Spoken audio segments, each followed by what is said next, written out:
Life's a little fun when you're a little dumb and you're hanging with the movie morons. Morons, hanging with the movie morons.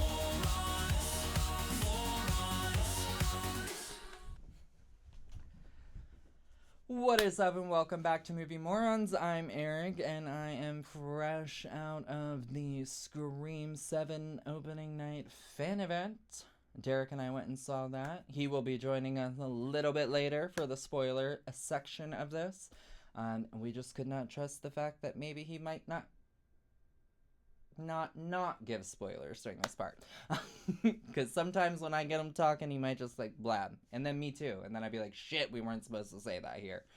So it's super exciting because, like I said, we just went and saw that movie. So I am here to give you a non-spoiler review before the spoiler section of the review. So that way you guys who don't want spoilers can have this as just like, should we see it? What's going on? Is it worth it? Kind of thing.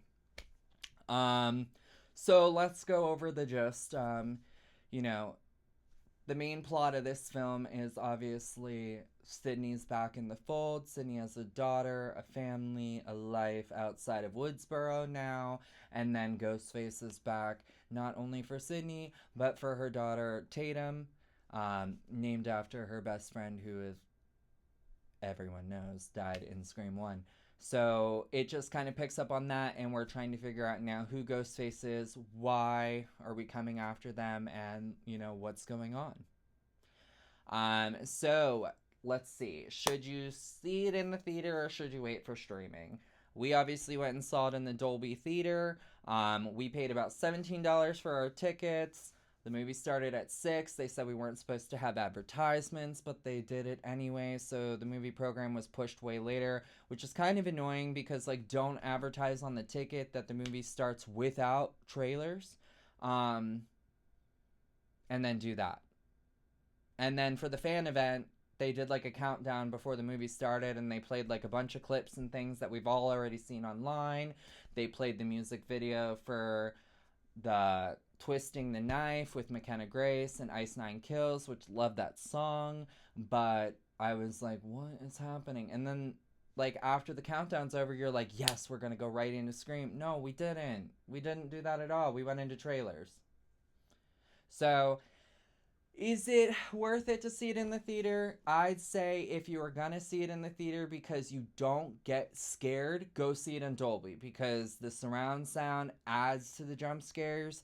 So that is something that made me jump a couple times. I feel like if I would have just watched this at home on my regular TV, I might not have had the same impact with the jumps.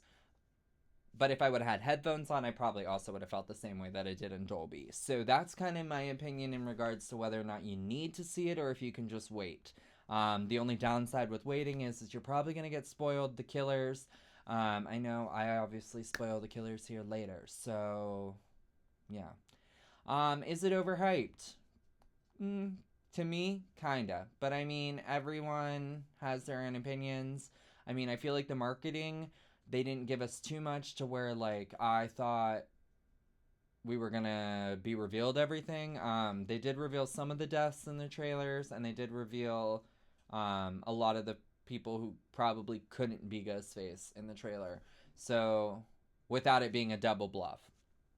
So, I kind of think in that aspect it was a little overhyped, but I did enjoy the story for the most part.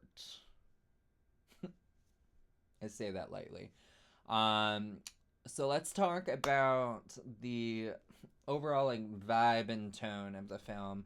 I think the film's pacing was pretty good. I mean, we started like this, we kept going. I feel like there wasn't really a lot of downtime that I was bored or just waiting for something else to happen. They constantly had me questioning characters. The tone felt very, very much like Kevin Williamson was back, and that it felt like the tone of Wes Craven overall was kind of back involved in it. We still stuck with some pretty brutal kills, but nothing really over the top like Scream 6 kind of did. So that was fun. Um, and we did still keep with the genre blending of the comedic timing. You know, you have your like isms that happen, your meta moments, your nostalgic moments. So those were all there. That was really fun. Nice little blending because I found myself chuckling a couple times and then getting ready to jump and being on edge. So I like that when it comes to the Scream movies. So I'm glad we didn't lose that in this film. Um, Performance wise, I'm trying to think of some people who stood out to me. Um, Honestly, it's really hard because I feel like a lot of the characters were just kind of there. So if I think of anyone who stood out, I think Neve Campbell obviously stood out. I loved her in her role. I loved seeing her back in this. It was refreshing. She also had great believability when it came to being a mom of a teenager. Like, it felt so real and authentic. You really related to her struggles. I also thought that Tatum, her daughter, was a really great role, and that was Isabel May. I thought she did fantastic. I personally haven't seen her in anything else. I know she's pretty popular with like one of those shows like Yellowstone or something like that. I don't know what it was. 1984, 1892, something like that. I felt like she did really good in this film. I believed her a lot. There were a couple times where I was just like, move, bitch, you know, like, get going. But I don't think that was necessarily her acting. I just think it was what was happening in the film. So as far as that goes, I thought she did really great. Um, Jasmine Savoy Brown, who played Mindy, I really enjoyed her in this film as opposed to how she was in other films. I felt like she was more toned down, but still hilarious at the same time. And Mason Gooding, who is Chad, her twin, I felt like he added to the comedic timing. It felt like we got two Randys. So I really enjoyed that because they kind of brought in that meta humor. Anna Camp did fabulous in the film. I love her, though. So, I mean, she can do no wrong in anything she does. I think she's absolutely brilliant. So it was nice seeing her in this. And then I'm trying to think. Obviously, Courtney Cox stood out to me. I thought she was really good. We got more like old school Gail in here, who was kind of still cutthroat, ruthless, curses like a sailor. Love that. But as far as like all the other actors, oh, and Joel McHale. I love Joel McHale in this because, as anyone knows, he's a comedian. He hosts House of Villains. So it was refreshing to see him in a more serious role, and I really, really enjoyed it, believed it. And I was like really apprehensive about him. So I thought he stood out a lot too. But as far as anyone else goes, not so much to me. I think the chemistry between the family, between Sidney, Mark, Tatum, you really felt that family dynamic there. So that was very believable. Um, as far as that goes, I feel like the casting works and doesn't work at the same time. Like, I feel like they've got so many good people in here, but they just had so many missed opportunities, and I felt like we just brought characters in just to kill them. I felt like we didn't really get any depth to a lot of them. Which is kind of a bummer because I didn't really know if I should be rooting for any of them, and I don't like that when I go into Scream. I want to be like, no, they just killed this person. I wanted them to make it, even though we know they're not going to make it. You know, like those kinds of scenarios. You're holding on for nothing. But to me, I just didn't really get that. So casting, yeah, like I said, it works, but it doesn't work. As far as strengths and weaknesses of the film, in my opinion, I feel like the speed, the tension was all there. Like I said, it was very like fast paced. There were some really good moments of the script, but then there was like some parts where I was just like, what are we doing? Like, what is happening? And that really just geared up more towards like the third act. That's when they started really having a disconnection for me. There was only one moment in the film that kind of had like bad CGI for me. But that's just like my own personal opinion, just because I feel like everything else in the film looked really good. But there was like one specific scene that to me just seemed a little corny. So is it what the trailers promised? Yeah, because pretty much everything they showed you in the trailer was in the movie. Granted, they did do some fake outs here where they showed one thing in the trailer and it didn't happen exactly that way in the movie, but it still showed the same premise, which is kind of a buzzkill because I just like wish if we're going to do horror movies and show good trailers and you want to hype it up, especially for slasher whodunits, I just like really wish like people would think about it and they would just elude different scenes or not show long enough parts of the scene in a trailer, because I'm like, then we already know what's happening. And if you're anything like me and you dissect a trailer after the second time of seeing it and you're like, well, this scene hasn't happened yet, so this means this person's gonna die. Like, it's just a common sense thing. Like, we're not all stupid, you know what I mean? Like, that's a bummer for me, you know, in that aspect. It was definitely different than what I expected in regards to the killer reveal, that kind of style, the motive, all that. None of that was there for me. So it was probably like one of my least favorite Ghostface reveals of the entire franchise, which is pretty bad considering there were some really, really bad ones throughout the series. So it was just a lot different than I expected.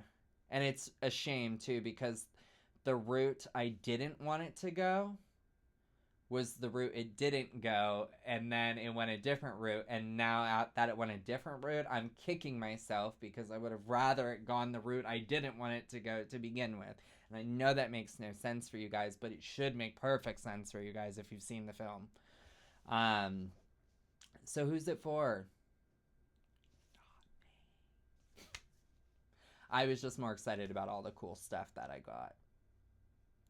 But will I watch it again? Yeah, probably. Will I own it? Definitely. I need to have it for the collection. Will I maybe change my mind after a second view? Could. I could, you know. Maybe if I watch a marathon, a whole, you know, stab-a-thon of it, maybe then I would reevaluate it. But to me, it's probably moved down on one of my least favorite ones in the franchise. And rightfully so, does it maybe deserve that 40% splat on Rotten Tomatoes? Because I would not have thought it would have done this bad. And like I said, it had all the potential in the world, like all the potential. The soundtrack, bomb. Everything else, bomb. The sets, bomb. It just like the actors who are in it, bomb. Like it's just like it had so much potential that to me, it just let itself down at the end. It felt like it was almost like haphazardly picked at the end. Like it's like someone just wrote the end. It felt like Stranger Things to me. It felt like the end of Stranger Things where you were just like, what the fuck is this? And I just remember sitting there at the end watching and being like, is my stomach just did that crazy girl. So, ugh, God. But I don't know, guys. That's up for you guys if you want to watch it. Like I said, I would probably just wait to watch it at home, though, if I were you. Unless you're like one of those people, like I said, who you have a hard time getting scared and you want to get scared watching it, then go see it in the theater. Go see it in Dolby. Go see it in the nice seats. And then you can get the extra surround sound. But if you have surround sound at home, then you can maybe just jump at the leisure of your own couch. You know, so it's just, like I said, the only reason I would really want to go see it in the theater is just to avoid the killer. But because the killer reveal to me was so disturbingly awful, it wouldn't even matter if it got spoiled to you online. So make sure you head over to YouTube, like, subscribe, share, ring the bell, do all that jazz. Sync up with me on Patreon. Links down below in the bio for the full unedited, uncensored reactions. And then stay tuned for more movies and TV shows coming your way. And pretty soon, guys, my editor is going to be involved. So I'm going to be bringing out a lot of the content I've already filmed. Stuff with Shawna before, solo movies, all kinds of stuff I have in the vault. I've got about 20 movies in there ready to go. So I just need a couple of paychecks for my new job, and then I'm going to pay my editor, and then we're going to have way more content coming your way. So thanks for all your support. Stay tuned. And I'll be back with Derek. Bye.